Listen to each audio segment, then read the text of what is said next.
자, 안녕하십니까. 박동영입니다. 모르시는 분들이 많은 것 같아서 알려드리는데 저는 굳이 말씀드리면 메가스터디 영어 강사입니다. 사관학교 경찰대학 입시도 병행하고 있고 요즘에 주로 이제 여러분들이 영어로 선생님을 많이 만나게 될 건데 여튼 뭐 깨알같이 자기 PR하고 시작해보죠.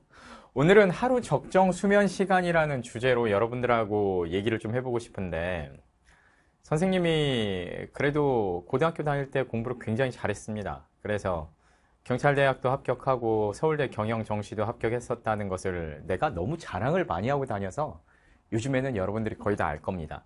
그러다 보니까 공부 방법을 물어보시는 학생분들이 굉장히 많습니다. 그 외에 상위권 학생들이 잠에 대해서 어떻게 생각하는지를 여러분들도 근데 좀 아시면 굉장히 도움이 많이 될 거예요.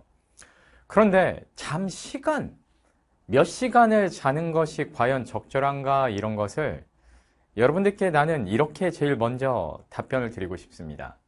뚜둥. 생각을 좀 하라고.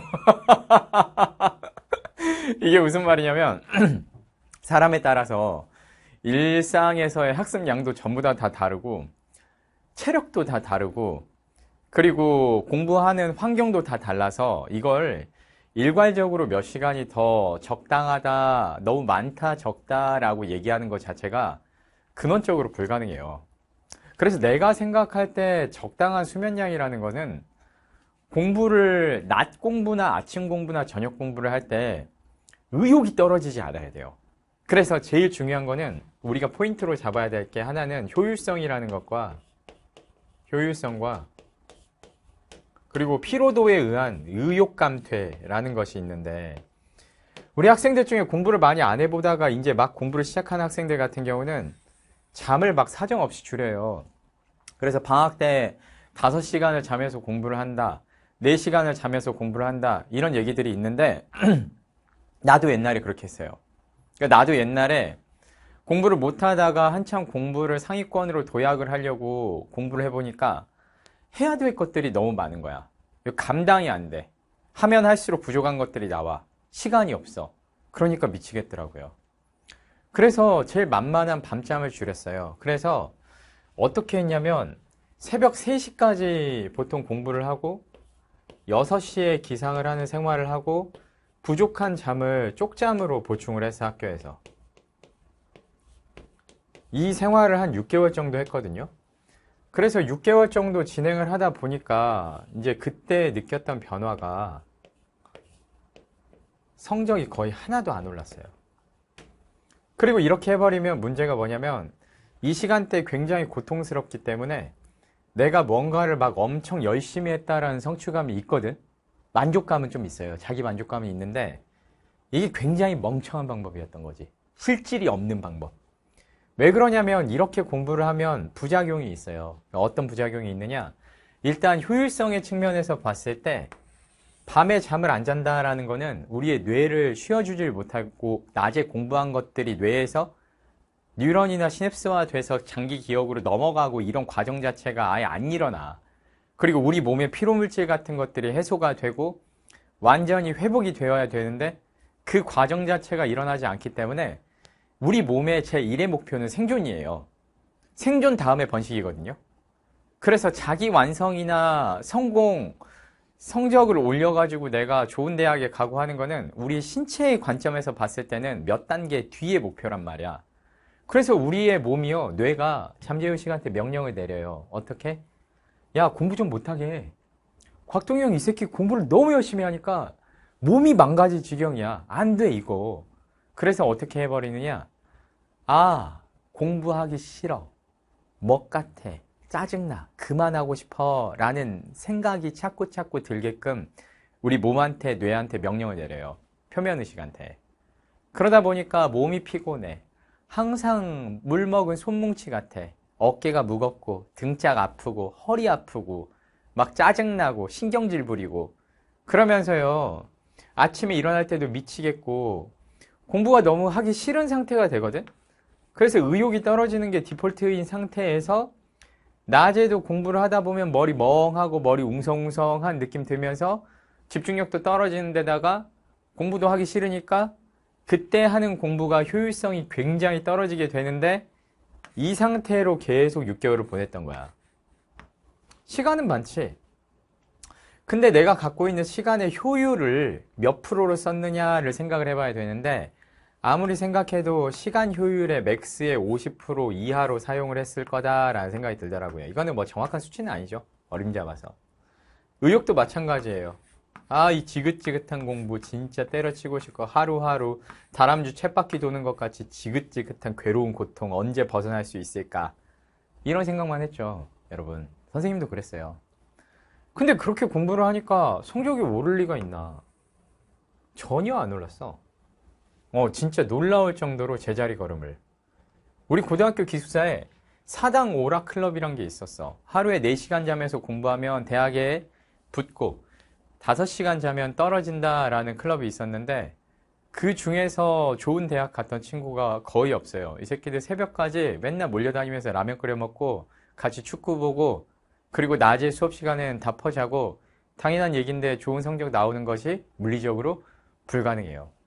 그래서 나도 이렇게 공부를 하다가 나는 한번 졸도를 해가지고 응급실로 실려가요. 그래서 한 일주일 정도 입원을 해서 절대 안정을 취하고 퇴원을 하면서 느낀 바가, 아, 내가 진짜 바보짓을 했구나 라는 것을 깨닫고, 그때 이제 어떻게 공부 스케줄을 바꾸냐면요, 수면을 충분히 취하기 시작했어.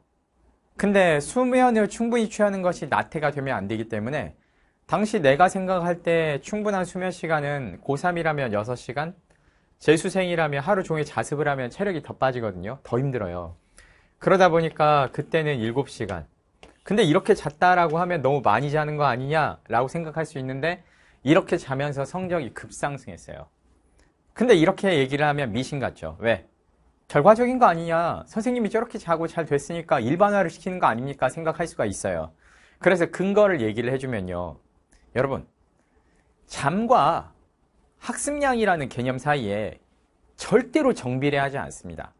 수면 시간하고 학습량은 정비례하지 않는 게, 그 이유가 뭐냐면 중간에 이 효율성이라는 친구하고 의욕이라는 친구가 있어요. 이 개념을 여러분들이 생각을 해보셔야 돼. 잠 시간이 예를 들어서 5시간인 사람과 7시간인 사람이 있다라고 했을 때, 얘가 50%의 효율로 또는 의욕으로 공부를 했을 때와 90%의 0.9, 얘는 2분의 1이고 얘는 0.9, 미안합니다. 야, 수학 강사 아니니까 이해를 좀 해주세요. 이렇게 해서 공부를 했다고 하면 어느 쪽이 더 높아요? 물리적으로 놓고 봤을 때. 이거 잘못 계산했군요. 죄송합니다. 이거 수면 시간이랑 곱하면 안 되는 거거든? 죄송합니다. 수면 시간이랑 곱하면 안 되니까, 그래. 예, 수면 시간이랑 곱했거든요. 바보같이 계산했다. 멋있게, 여기까지 강의 멋있게 잘했는데. 이거 왜 올인한지 알겠죠? 수면 시간이랑 이렇게 곱하면 안 되는 거 아시겠죠? 그래, 수면 시간하고 이렇게 수면 시간 차이가 난다라고 하면, 학습량 같은 경우는 예를 들어서 얘가 하루에 뭐 몇 시간을 공부한다고 할까? 그래, 10시간을 한다고 하겠습니다. 하루에 10시간. 그러면 수면 시간이 2시간 더 많기 때문에 얘가 8시간을 공부한다라고 이렇게 한번 환산을 해볼게요. 만약에 그렇게 해서 학습 시간이 이렇게 된다라고 했을 때, 얘가 0.5의 효율과 의욕으로, 얘는 만약에 0.9의 효율과 의욕으로 간다라고 하면 그냥 간단한 거예요. 여기서 얘는 5고 얘는 7.2까지 나오는 거야. 그러니까 우리 학생들이 효율과 의욕이라는 것을 생각을 못해. 잠을 충분히 자고, 우리 전문 용어로 겁나 빡세게 열심히 낮에 신나가지고 룰루랄라 나는 열심히 공부해가지고 진짜 목표 대학에 꼭 갈 거야, 이런 각오를 하고 만약에 싸워주시면 당연한 얘기인데 같은 시간에 더 많은 공부를 할 수가 있어요. 우리 새벽 공부 여러분들 다 경험 있죠? 12시에서 2시 사이에 공부를 예를 들게요. 그 시간에 2시간 동안 공부 잘 돼요? 낮에 2시간 하는 것만큼 공부가 잘 돼요? 안 되죠. 거의 그때 막 음악 같은 거 들으면서 굉장히 시간 막 낭비하는 경우 많고, 공부하는 척 책상에 앉아 있는데 카톡이나 유튜브 같은 거 볼 때도 상당히 많고, 공부 신용만 하고 있는 경우 많지 않아요? 시간만 어떻게든 채우려고. 근데 그런 공부가 무슨 의미가 있겠냐 그거지. 아싸리 1시 딱 넘어가면 취침 알람 맞춰놓고 알람 울리면 다 끄고 자버려. 그리고 이제 아침에 눈 뜨자마자 어저께 못 끝낸 거 미친 듯이 열심히 해. 깨 있는 시간을 겁나 달리는 거예요. 그래서 깨 있는 시간을 겁나 달리면 잠을 조금 덜 잔다 하더라도 그거를 메꿀 수가 있지. 그래서 잠을 조금 더 잔다라고 해도 메꿀 수가 있지. 그래서 여러분들께서 수면 시간 관련해 가지고는 내가 생각하는 이상로는 충분히 어느 정도 잠을 자고 대신에 학습 시간이 그만큼 부족해졌다라고 하면 제가 생각하는 대안은 열심히 공부하는 거에다가 추가로 자투리 시간을 최대한 활용을 좀 해봤으면 좋겠어요. 자투리 시간.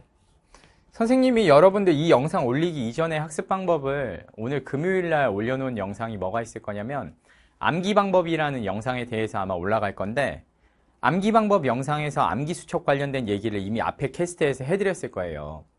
그래서 저는 공부 시간을 진짜 낭비 시간을 최소화하기 위해서 보통은 학생들이 공부를 할 때 이해와 그 이해한 내용의 암기까지를 한 방에 해치운다라고 하면 이해에만 초점을 맞추고 외워야 될 내용들을 암기 수첩 같은 데다가 따로 정리해서 가지고 다니면서 일상에서 버려지는 시간들에서 그것들을 외우면서 공부 시간을 좀 분산을 시켰어요. 그러다 보니까 공부 시간이 좀 빨리빨리 단축이 되면서 잠 시간을 좀 늘려도 그만큼 하루에 2시간 정도씩 자투리 시간을 확보해서 잠 시간을 보충을 했었어요. 전략적으로. 그래서 내가 항상 수첩을 들고 다니면서 영단어를 외우고 수학 공식을 외우고 수학 특이한 문제, 힌트 해석 방법, 접근 방법을 외우고 막 이러고 다니니까 친구들이 야, 밥 먹을 때는 밥 좀 먹어라. 너는 왜 밥 먹을 때 밥도 안 먹고 그런 걸 외우면서 중얼거리냐. 화장실에 갔을 때 대소변을 보면서도 외워. 매점에서 줄 서서도 외워. 급식소에서 줄 섰을 때도 외워. 아침 조회할 때 중요한 내용 말고 이제 예를 들어서 수업 들을 때도 가끔씩 선생님들이 막 썰 풀어주시고 시간이 나는 좀 아까운데 저 얘기 안 듣고 싶은데 싶을 때도 있잖아. 아웃사이더 히키코모리 같은 사람들은 그럴 때 있잖아. 그럴 때는 또 그거 꺼내서 외워.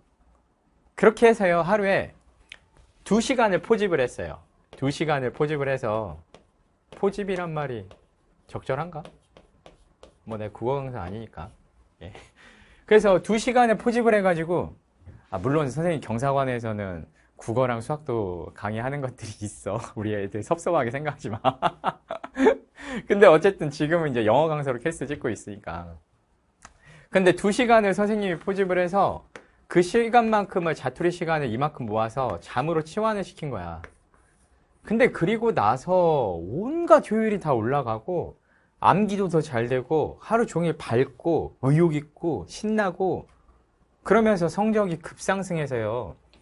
그때부터 단기간에 성적이 쫙 올라가가지고 선생님이 수학 38점, 영어 막 50 몇 점 맞고 이런 거 되게 유명한 얘기인데 그때 원점수 390점까지 치고 올라갔지.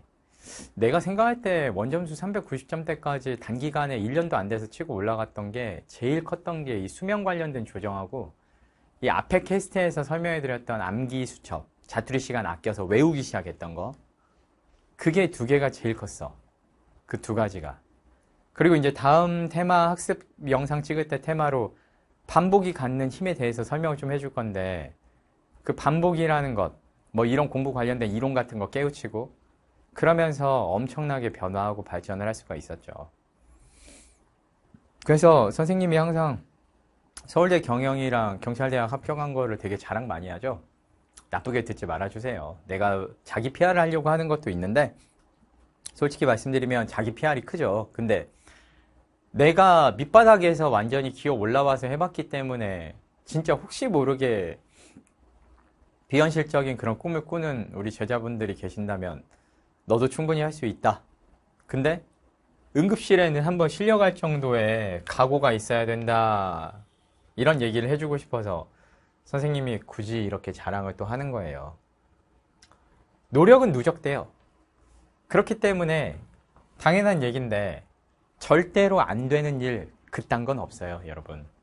노력은 계속해서 누적돼요. 내가 중간에 멈추지만 않으면 그래도 누적돼요. 다만 공부를 하실 때는 진짜 누적되는 공부를 하셔야 돼요. 그냥 어떤 책을 쓱 읽고 이해만 하고 넘어가면 3개월 뒤에는 까먹어서 그 내용을 시험장에서 문제로 풀 수가 없어요. 그러면 그걸 어떻게 써먹을 수 있는 상태로 만드느냐? 그 중간중간에 반복해서 읽고 문제를 풀고 체화해서 시험장에 들어가기 직전에 그 내용이 머릿속에 세팅된 상태로 만들어줘야 돼요. 그래야 성적이 올라요.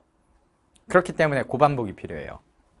문제집도 많이 풀어야 되고, 미심쩍은 건 오답도 해야 되고, 암기 수첩에 적어서 핵심 사항은 암기도 해줘야 되고, 해줄 것들이 굉장히 많습니다, 여러분. 엄청 많아요. 오케이? 뭐 그렇다 겁니다. 예. 그래서 잠은 어떻게? 본인이 실험해서 충분히. 그리고 자투리 시간을 아껴서 잠으로 치환한다는 개념도 여기서 굉장히 중요한데, 근력 운동하고요. 여러분 유산소 운동을 가볍게 하루에 30분 정도씩이라도 꾸준히 해주면 이게 충분 수면 시간이 1시간 정도 줄어드는 거 아세요? 저는 한 7시간 자면 완전 충분하고 6시간 자도 그렇게 안 힘들어. 그러니까 나이 먹으면 조금 여러분들보단 더 자야 되는 게 맞는데, 저도 하루에 업무 시간이 10몇 시간씩 되니까 여러분들 학습 시간이랑 비교했을 때 적진 않잖아요. 근데 이제 선생님 같은 경우는 요즘에 이제 내가 러닝을 거의 일주일에 5번 이상은 6km씩을 뛰거든요. 일주일에 최소 30km. 그리고 푸시업을 일주일에 5번 이상을 300개씩 하루에, 그러니까 분산시켜서 해요. 한 번에는 그만큼 못해. 난 한 번에는 맥스 한 50개 정도 하고, 그 다음에 분산시켜서 그거를 이제 여러 세트로 나눠가지고 아침에 한 번, 점심 때 한 번, 저녁 때 한 번, 오후에 한 번 이런 식으로 해요. 그래서 푸시업 300개, 러닝 6km, 보통은 일주일에 5번 이상 그렇게 하거든요. 훨씬 좋아졌어요. 훨씬. 일상생활에서 가볍게 할 수 있는 푸시업이나 아니면 맨손 스쿼트 같은 것들을 하세요. 근력 단련을 하면 아무래도 여러분들 피로물질 처리 같은 것들이 훨씬 더 용이해져서 잠 시간이 조금 줄어들어도 몸이 아침에 개운해집니다. 운동 시작하면 한 일주일 정도는 굉장히 괴롭거든요. 근데 적응 기간 지나버리면 오히려 훨씬 더 개운함 느끼실 수 있을 거예요. 선생님이 요즘 표정이 많이 밝아졌다는 얘기를 많이 듣는데, 그 이유가 운동하고 감량하면서 몇 년 동안 아팠었던 고질병이 이제 나았어요. 완쾌가 됐어요. 완쾌라고 선생님이 얘기해요. 촬영을 할 때 항상 이 등, 허리, 옆구리를 뭔가가 콱 꼬집고 있는 그런 고통 상태로 3년, 4년을 보냈어요. 그런데 이제 그게 없어졌어요. 그래서 마음이 너무 즐겁고 강의 찍을 때도 행복해요. 여러분들도 건강 잘 챙기셔야 돼요. 잠을 줄여서 공부를 열심히 하는 것 같은 그런 저급한 코스프레를 해서는 안 됩니다. 여러분들도 알잖아요. 잠시간 줄였다고 내가 공부 많이 하는 건 아니라는 걸. 열심히 힘들게 하는 건 맞지만 효율적으로 열심히 잘 하고 있다라고 보기는 어려워요. 사람인 이상 휴식 시간은 꼭 필요해요. 우리가 핸드폰을 생각을 한번 해보세요. 스마트폰을 충전하지 않고 영원히 쓰는 방법, 의지로 극복이 돼요, 그게? 안 되죠. 충전 시간은 반드시 필요한 거예요. 여러분들께서 그걸 현명하시게 아시고, 자투리 시간을 잠 시간으로 치환해서 내가 하루에 1~2시간 정도에 버려지는 시간을 모아서 그걸 철저히 잠으로 치환하겠다라고 생각을 해주시면 좋겠습니다. 그게 현명한 수면 시간 책정이라고 선생님이 말씀드리면서 마무리를 짓겠습니다. 그리고 선생님이 관리하는 영어 밴드, 네이버 밴드 다운받고 거기서 곽동영이나 토르 2000으로 검색해 보시면 나오는 선생님 영어 쪽 홈밴드가 있어요. 네이버 밴드 설치하는 거 자체가 30초, 그리고 이거 가입하는 거 30초 정도 걸리는데, 평가원 영어 기출 어휘들을 하루에 30개 정도씩을 예쁘게 디자인해서 아침에 여러분들 학교 출근하실 시간에 아침 7시에 알림 메시지로 보내드려요. 클릭 딱 하면 예쁘게 탁 페이지 나오게끔. 그래서 등교 시간에 외워보시라고 무료로 서비스 해드리고 있고, 거기서 채팅으로 저한테 질문을 거시면 1대1 채팅으로 제가 모든 답변 직접 해드리고 있으니까 영어 공부 관련 고민거리 있으신 분들은 이거 활용해서 선생님이랑 개인 소통하면서 아침에 영단어 학습에도 도움 받아보셨으면 좋겠습니다. 무료입니다. 오케이? 자, 오늘 일단 여기까지 할게요. 여러분 고생 많았습니다. 다음 캐스트에서 뵙겠습니다. 바이.